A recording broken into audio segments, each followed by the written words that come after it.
My name is Jesse. I work in restoration with the Bolsa Chica Conservancy, and today I'm going to teach you how to plant a native plant.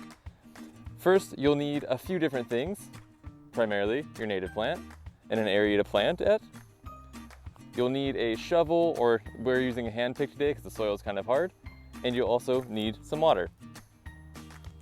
First step is to dig a hole that is about twice the width and depth of the container that you're going to be planting.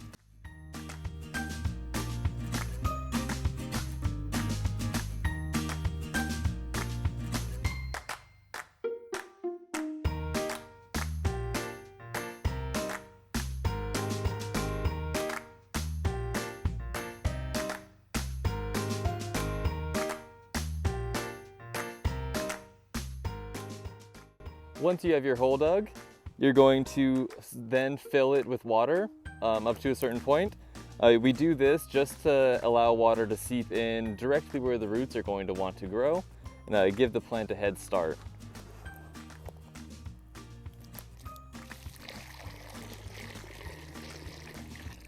So we fill the hole about halfway with water.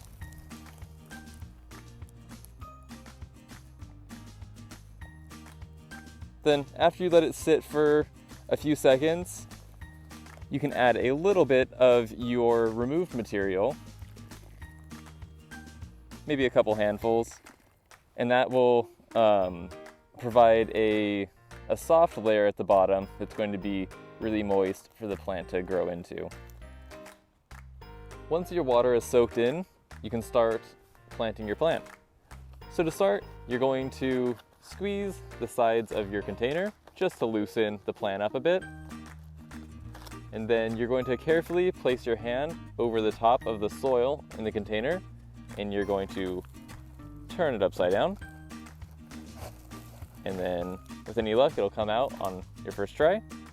Now you can see that the roots are going to be concentrated on the bottom of the pot, on the bottom of the plant.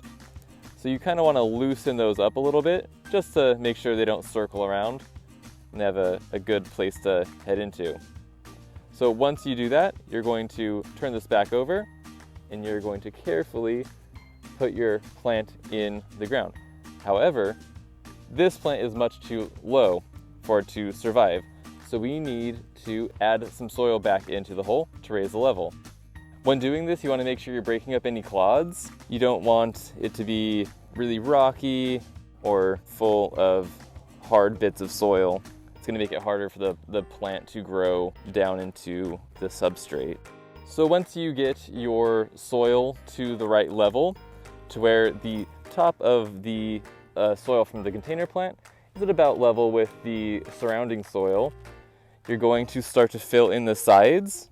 Now, if you do run out of soil and you aren't able to backfill to the point where you're at a good level at the end, you can widen your hole to backfill in from that material as well.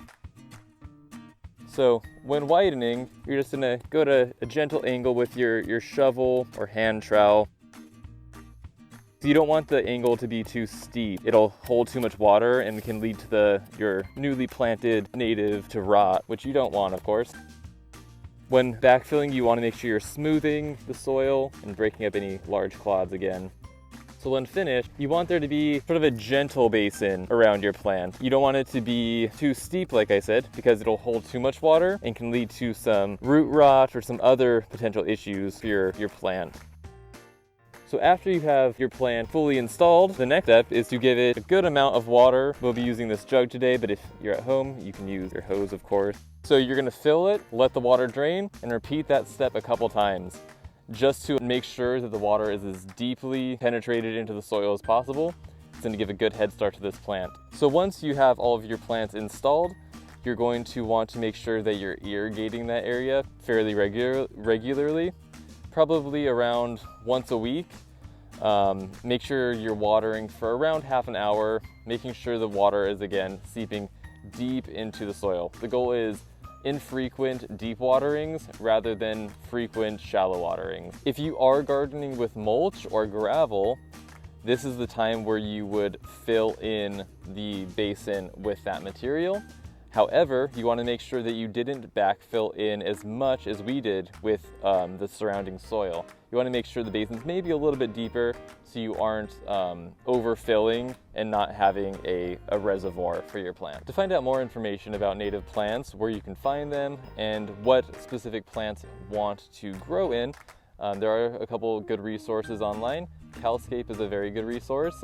They will have different, again, information where what certain plants want to grow in, and even a list of nurseries where you can find that plant that you're looking for.